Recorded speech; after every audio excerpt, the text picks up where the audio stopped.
नमस्ते दोस्तों, मैं Sushma Chauhan Sushma smart play channel पे एक बार फिर से आप लोगों का बहुत बहुत स्वागत करती हूँ। दोस्तों, आज की वीडियो में मैं अपनी इस हरे भरे गार्डन में आप लोगों के सामने बैठी हूँ। अपने गेंदे के पौधों से रिलेटेड बहुत महत्वपूर्ण जानकारी आप लोगों को देने वाली हूँ। कुछ खास जो हम इस अक्टूबर महीने में अपने पौधों के साथ करना चाहिए, कुछ बहुत महत्वपूर्ण बातें। अगर इन छोटी छोटी बातों का आप ध्यान रखते हैं तो आपके पौधों में अगले महीने बहुत अच्छी खासी फ्लावरिंग होने वाली है। यानी अक्टूबर लास्ट तक जाते जाते आपके पौधों में बहुत अच्छी खासी फ्लावरिंग होगी और वो फ्लावरिंग चलेगी आपकी मार्च अप्रैल तक। यानी आप भी चाहते हैं बहुत लंबे समय तक अपने गेंदे के पौधों में फूल लेना और बहुत अच्छी फ्लावरिंग, और चाहते हैं कि छोटे छोटे पौधों में बहुत अच्छी खासी फ्लावरिंग हो, तो कुछ छोटी छोटी बातों का ध्यान रखिए। वीडियो आप लोगों को ज़रूर अच्छी लगेगी। साथ ही साथ मैं आप लोगों को एक बहुत अच्छा फर्टिलाइज़र भी शेयर करने वाली हूँ। देखने में आप लोगों को लग रहा हो कि ये डीएपी के दाने हैं, लेकिन दोस्तों ये डीएपी नहीं है और ना ही सीवीड है। ये कुछ और ही बहुत खास फर्टिलाइज़र है जो इस समय गेंदे के पौधों में दिया जाता है। क्योंकि हम लोग गांव में रहते हैं, गांव में जो लोग गेंदे की खेती करते हैं वो लोग इस समय इस फर्टिलाइज़र का प्रयोग अपने पौधों पे बहुत करते हैं। तो चलिए हम भी अपने पौधों पे इस फर्टिलाइज़र का प्रयोग करते हैं और इसका क्या रिजल्ट होगा मैं आप लोगों को ज़रूर दिखाऊंगी। फिलहाल चलिए कुछ महत्वपूर्ण बातें आप लोगों के साथ शेयर करती हूँ गेंदे से जुड़ी, और इस खास फर्टिलाइज़र के बारे में बताती हूँ कैसे इसको अप्लाई करना है, ये आपको कहाँ से मिलेगा। तो दोस्तों, सबसे पहले मैं अपने गेंदे के खूबसूरत से पौधे आपको दिखा देती हूँ। इसकी जब मैंने सीडलिंग तैयार करी थी तो वीडियो आप लोगों के साथ शेयर करी थी, और देखिए लगभग 1 महीना हो चुका है और 1 महीने में मैं अपने पौधों की 2 बार पिंचिंग कर चुकी है और पौधे मेरे काफ़ी अच्छे हैं, काफ़ी अच्छी खासी ग्रोथ हो चुकी है। पौधे बहुत बुशी भी हो रहे हैं धीरे धीरे, लेकिन अभी भी मैं इसकी पिंचिंग कर रही हूँ और अभी ये मेरी लास्ट पिंचिंग है। इसके बाद मैं पिंचिंग करना छोड़ दूँगी क्योंकि इसके बाद मेरे पौधे जो हैं वो फूलों के लिए धीरे धीरे तैयार हो जाएंगे और काफ़ी अधिक बुशे भी हो गए हैं। तो इस समय जब हम अपने गेंदों की केयर करते हैं तो सबसे ज़रूरी है कि गेंदे के पौधों की मिट्टी की आप अच्छे से गुड़ाई करिए। गुड़ाई करने के बाद जो महत्वपूर्ण आपको काम करना है, अपने पौधों की पिंचिंग। एक पौधे की कम से कम आप 2 या 3 बार पिंचिंग हर 15-15 दिन में, जैसे ही आपके इसमें आप देखें कि नई ब्रांचेस आ चुकी हैं, हेल्दी हो चुकी हैं, तो उसकी आप पिंचिंग ज़रूर करिए। क्योंकि जितना आप पिंचिंग करेंगे पौधा आपका उतना घना होगा और उतना ही हेल्दी होगा। जितनी नई ब्रांचेस आपके पौधे में आएंगे उतने ही नए फ्लावर होंगे। बहुत सारे लोग करते हैं गेंदे का पौधा लगा देते हैं, पिंचिंग नहीं करते हैं, जिसकी वजह से उनके गेंदा जो है सीधा बढ़ तो जाता है लेकिन उसमें फ्लावरिंग बहुत अधिक नहीं होती है। आपने देखा होगा कि जो लोग खेती करते हैं उन लोगों के गेंदे के पौधे छोटे छोटे रहते हैं लेकिन काफ़ी घने और बुशी रहते हैं। उसका कारण होता है कि वो समय समय पे अपने पौधों की कटाई छटाई करके उसकी पिंचिंग करते रहते हैं एक तरह से, जिसकी वजह से बहुत अधिक पौधे घने हो जाते हैं। और मेरे पास तो बहुत सारे गेंदे के पौधे हैं, मुझे कटिंग की आवश्यकता नहीं है, लेकिन अगर आपके पास कम गेंदे के पौधे हैं तो इन पिंचिंग की हुई शाखाओं से आप बहुत आसानी से गेंदे की कटिंग भी इस समय लगा सकते हैं। और इस समय लगाई हुई कटिंग बहुत आसानी से लग जाती है। इसके लिए आपको कुछ नहीं करना है, पिंच की हुई शाखा लीजिए, पिंच की हुई शाखा के नीचे की 1-2 पत्तियाँ आप तोड़ दीजिए, एलोवेरा की पत्ती में उसको डिप करिए और उसके बाद बस किसी भी सॉइल मीडिया में आप लगा दीजिए और किसी छायादार स्थान पर रख दीजिए। आप देखेंगे 10-15 दिन में ये कटिंग बहुत आसानी से तैयार हो जाएंगी। और इस तरह से आप बहुत सारे गेंदे के नए पौधे भी तैयार कर सकते हैं। और जो आपके पुराने पौधे हैं इसको पिंचिंग करने से आपके पौधे बुशी होंगे। इस समय अक्टूबर महीने में ये सबसे महत्वपूर्ण काम है जो कि आपके अपने पौधे में करना है। इसके बाद जो दूसरा सबसे महत्वपूर्ण आपको काम करना है वो काम ये करना है कि पौधों की अच्छे से निराई गुड़ाई करने के बाद आपको उसको एक अच्छा फर्टिलाइज़र देना है। फर्टिलाइज़र के लिए आप अपने घर में बने हुए कंपोस्ट यानी साग सब्जियों के छिलके से बना जो लिक्विड फर्टिलाइज़र है उसका हफ्ते में 1 दिन इसमें प्रयोग करिए। वो बहुत हल्का फर्टिलाइज़र होता है और पौधों पे बहुत अच्छा रिजल्ट देता है। अब तक मैं अपने पौधों में इस लिक्विड फर्टिलाइज़र का ही प्रयोग कर रही थी, लेकिन अब अपने पौधों में मुझे फ्लावरिंग लेनी है तो मैं दूसरे फर्टिलाइज़र का प्रयोग करूँगी।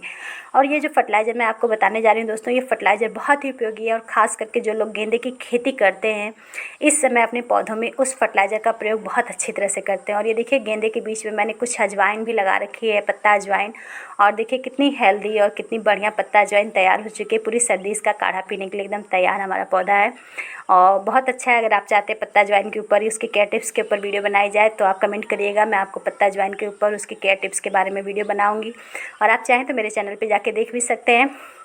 इसके अलावा एक महत्वपूर्ण काम ये करिएगा कि चैनल को सब्सक्राइब पक्का कर लीजिएगा। वीडियो अच्छा लगे तो वीडियो को लाइक ज़रूर कर लीजिएगा। और ये देखिए मेरा मुर्गा फ्लावर, जिसको हमारे गांव में तो मुर्गा कहा जाता है, और यही साइड में मेरा देखिए पेंडम प्लांट या बासमती का पौधा, और नीचे से देखिए इसमें कितने सारे बेबी प्लांट निकल रहे हैं। तो बड़ा हेल्दी और अच्छा हो चुका है सारे पौधों के साथ साथ। और चलिए मैं आपको बता देती हूँ कि मैं कौन सा फर्टिलाइज़र उपयोग करने वाली हूँ, क्योंकि वो बहुत ज़रूरी चीज़ है। तो ये देखिए दोस्तों, मेरे हाथ में जो दाने दिख रहे हैं ये केमिकल पोटास है। मैं झूठ नहीं बोलूँगी, ये ऑर्गेनिक नहीं है, ये केमिकल पोटास के दाने हैं। पोटास जो खाद होती है 40 रुपये किलो के हिसाब से किसी भी नर्सरी पे आपको बहुत आसानी से मिल जाएगी। और जो नर्सरी वाले दाने डालते हैं वो लोग अधिकतर DAP या पोटास अपने पौधों में डालते हैं, और इस पोटास के कारण जो होती है उनके छोटे छोटे पौधों में बहुत अच्छी खासी फ्लावरिंग होती है। और हमारे आसपास जो गेंदे की खेती करते हैं वो लोग भी इस समय अपने खेतों में DAP या पोटास के दानों का प्रयोग करते हैं। यही कारण होता है कि उनके पौधों में बहुत अच्छी खासी फ्लावरिंग होती है। ये फूलों वाले पौधे, इसको हमें खाने में प्रयोग करना नहीं है, तो हम बहुत आसानी से इस पोटास के दाने का प्रयोग कर सकते हैं। लेकिन कितनी मात्रा में करना है, कैसे करना है, चलिए मैं आपको बताती हूँ। इन पोटास के दानों की खासियत है कि ये पोटास के दाने जो होते हैं ये बहुत हार्ड होते हैं और बहुत जल्दी गलते नहीं हैं। तो इसके लिए जो बड़े पैमाने पे खेती करते हैं वो लोग तो डायरेक्ट अपने खेतों में इसको छींट देते हैं, जैसे आम खाद देते हैं वैसे ही वो लोग दे देते हैं। लेकिन हम इसको कुछ अलग तरीके से डालेंगे। चलिए मैं आप लोगों के साथ शेयर करती हूँ कि इसको कैसे डालना है। तो दोस्तों, इस पोटास के दाने का यूज़ करने के लिए सबसे पहले आप, पोटास के दाने काफ़ी हार्ड होते हैं, मैंने जैसे पहले ही बताया, इसको आप पानी में भिगो लीजिए। यहाँ आप मान के चलिए कि मेरे कम से कम 50-60 पौधे होंगे, उसके लिए मैंने 1 मुट्ठी पोटास के दानों को 1 लीटर पानी में भिगो के इसको लगभग मैं छोड़ दूँगी 2-3 घंटे के लिए, या कम से कम रात भर के लिए, ताकि अच्छे से गल जाए। आप रात भर के लिए छोड़िएगा। और मैं इसको हाथों से मल के अभी आपको दिखा देती हूँ, क्योंकि रात भर छोड़ूंगी तो शायद कोई इस मग्गे इसके पानी को गिरा दे। तो इस तरह से जब आप इसको रात भर छोड़ देंगे तो ये बहुत अच्छी तरह से पानी में डिजॉल्व हो जाएगा। और डिजॉल्व होने के बाद अगले दिन सुबह आप इसको लीजिएगा और लेके कम से कम 10 लीटर या 15 लीटर पानी में इस 1 मुट्ठी दाने को आप अच्छी तरह से मिला दीजिएगा। और मिलाने के बाद जो एक पतला सा आपका घोल बनेगा, तो उस घोल के अपने सभी पौधों पे, हर पौधे के रिक्वायरमेंट के हिसाब से, अगर आपने गमले में लगाया है तो आधे मंगे से थोड़ा कम, ज़मीन पे लगाया है तो जैसे मैं डाल रही हूँ इस तरीके से आप सभी पौधों को दे दीजिएगा। एक बात और ध्यान रखिएगा, इस लिक्विड फर्टिलाइज़र को देते समय आप अपने पौधों के अच्छे से गुड़ाई कर लीजिएगा। उसके बाद इसको अप्लाई करिएगा तो इसका रिजल्ट बहुत अच्छा मिलेगा, क्योंकि ये लिक्विड फॉर्म में है तो पौधे बहुत जल्दी इसको एब्जॉर्ब कर लेंगे। और एब्जॉर्ब करने के बाद आप देखेंगे कि इसको डालते ही कम से कम 15-20 दिन के बाद या इस महीने के लास्ट तक आपके पौधे में बहुत अच्छी खासी फ्लावरिंग होगी और इसका रिज़ल्ट आपको 100% मिलेगा। ये मैं आपको 2-3 घंटे बाद की वीडियो दिखा रही हूँ। अभी भी दाने पूरी तरह से गले नहीं हैं, लेकिन देखिए ये लगभग मैं बता सकती हूँ कि गल चुके। थोड़े बहुत दाने हैं जो अभी नहीं गले हैं। और इस तरह से मैंने इसको कम से कम 10-15 लीटर पानी में इसको मिला लिया है। और अब ये बहुत अच्छा खासा मेरा लिक्विड फर्टिलाइज़र बन के तैयार हो चुका है। और इस लिक्विड फर्टिलाइज़र को मैं बहुत आसानी से अपने सभी पौधों में अप्लाई कर दूँगी। और ये पोटास है, हम सभी जानते हैं फ्लावरिंग के लिए पोटास कितना महत्वपूर्ण होता है, तो बहुत आसानी से आप अपने सभी पौधों में इसका उपयोग कर सकते हैं। और दूसरी बात, इसको आपको बहुत ज़्यादा नहीं डालना है। महीने में केवल एक बार आप इस तरह से अपने पौधों में पोटाश डाल देंगे, उसका रिजल्ट बहुत अच्छा मिलता है। और जब आपके पौधों में फ्लावरिंग होने लग जाए तो फिर वापस 15 दिन के बाद या 20 दिन के बाद या 1 महीने के बाद आप वापस सेम इसी प्रोसेस से रिपीट कर दीजिएगा और आप बहुत अच्छी फ्लावरिंग। तो ये थी मेरी आज की छोटी सी वीडियो, जिसमें मैंने गेंदे पे इस अक्टूबर महीने में कौन सी विशेष बातों का ध्यान रखनी हूँ, कैसे केयर करी, वो सारी चीज़ें आप लोगों के साथ शेयर करने की कोशिश करी। वीडियो अच्छा लगा होगा तो वीडियो को लाइक ज़रूर करिएगा, साथ ही साथ चैनल को सब्सक्राइब कर लीजिएगा और अपने गार्डनर दोस्तों तक शेयर ज़रूर करिएगा। साथ ही साथ दोस्तों, इन छोटी छोटी बातों का ध्यान रखिए। हम गार्डनर्स लोग इन्हीं छोटी छोटी बातों का ध्यान रखते हैं और आप हमारे फूलों का रिजल्ट देख सकते हैं, कितने अच्छे हमारे पौधों की हेल्थ होती है, क्या स्थिति होती है। गार्डनिंग करने के लिए बहुत ज़्यादा मेहनत करने की आवश्यकता नहीं है, बस छोटी छोटी बातों का ध्यान रखना है। इन छोटी बातों का ध्यान रखेंगे, आपके पौधे भी बहुत हेल्दी रहेंगे, स्वस्थ रहेंगे और उसमें भर भर के फ्लावरिंग होगी। फिर मिलते हैं अगली वीडियो में खूबसूरत से पौधे के साथ, अच्छी सी जानकारी के साथ।